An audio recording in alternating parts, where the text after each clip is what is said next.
Саламатсыңдар ма, құрметті білімгерлер? Мен Дулатбаева Насима, құқықтану пәнінің оқытушысы боламын. Бүгінгі біздің сабағымыз кәсіпкерлік құқық. Бүгінгі сабағымыздың тақырыбы кәсіпкерлік құпия және оны қорғайтын тәсілдері.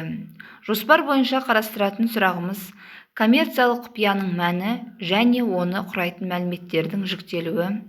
Екінші, коммерциялық құпияны қорғау жүйесі және құпияны жариялағаны үшін қолданылатын іс-шаралар.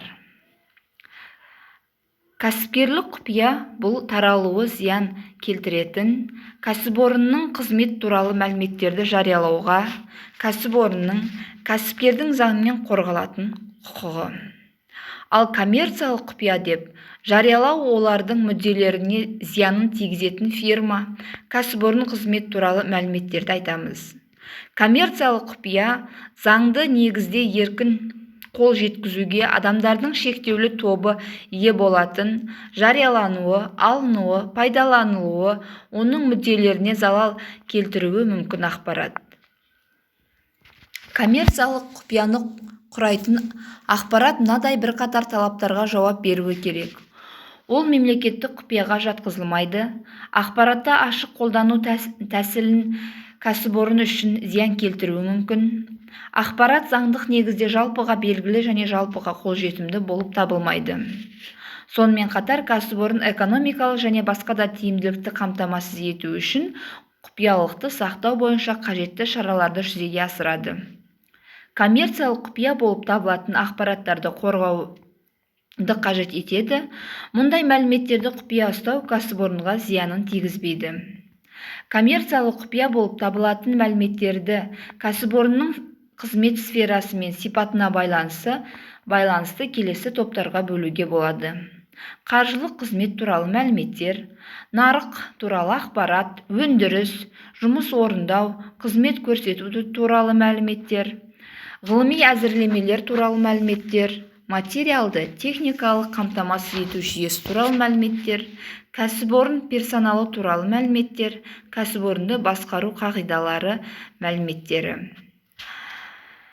Және де коммерциялық құпияны қорғау жүйесі және құпияны жариялағаны үшін қолданылатын іс-шаралар. Бұл жерде әрбір кәсіпорында өзіндік ерекшелігіне сәйкес ақпараттар бірнеше түрге бөлінуі мүмкін. Олар жабық ақпарат, қызметтік қолданысқа арналған ақпарат, қол жетімділігі шектеулі ақпарат, еркін қолданысқа арналған ақпарат. Кәсіпорынның құпия ақпарат төмендегілер арқылы таралуы мүмкін. Бірінші, мемлекеттік бақылаушы органдардың заңсыз жолмен қол жеткізілуі, мысалы, негізсіз тексеру, заңсыз талап ету, бәсекелестіктердің шпионаждық тәсілі, әлеуметтік инвесторлардың әділетсіз әрекеттері, мысалы, жаңа жобаларды қаржыландыру мүмкіндігін айта отырып ақпараттар алу, бизнестегі әріптестердің немесе кеңес беруші мамандардың өз мақсаттарына пайдалануы немесе жариялануы, сонымен қатар ұжымдағы қызметтердің өз мақсаттарына пайдалануы немесе үшінші жаққа беруі. Коммерциялық құпияны қорғау үшін ең алдымен мұндай ақпараттарды жариялауға шектеу қою қажет. Ол үшін кәсіпорында белгілі бір құжаттар дайындап, бірқатар іс-шараларды жүзеге асыру керек. Ол біріншіден коммерциялық құпияны құрайтын құпия сипатқа ие болатын мәліметтер тізімін анықтау қажет.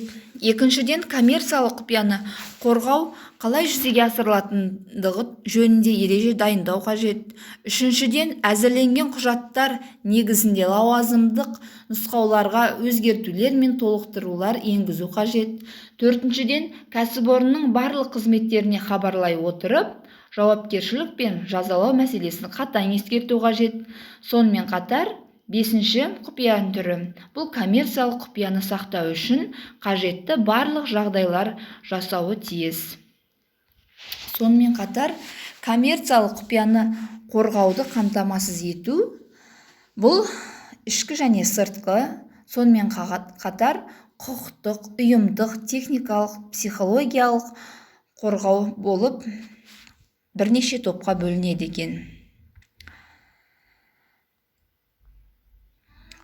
Құқықтық түріне бұл коммерциялық құпияны сақтауын қамтамасыз ететін ереже қабылдау, толық материалдық жауапкершілік туралы шарт жасасу, коммерциялық құпияны жарияламау жөнінде және оны жауапкершілігін ескертетін қолхат алу, ал ұйымдық түріне арнайы бөлімшелер құру, құпия іс-қағаздарын жүзеге жүргізуді ұйымдастыру, құпиялылықты қамтамасыз етуге жауапты адамды тағайындау, ақпаратты қол жеткізудің рұқсат ету жүйесін әзірлеу.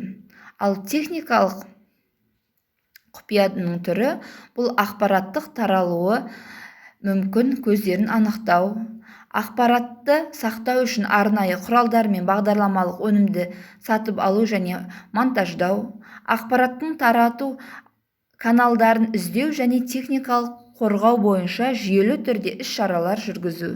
Ал психологиялық құпияның түрі бұл жерде персоналдар мен әріптестер мен және тұтынушылар мен түсіндіру жұмыстарын жүргізу, ұжымда қолайлы жағдай жасау, күмәнді адамдарды анықтаумен байланысты тұрақты түрде тексерістер жүргізу болып табылады екен.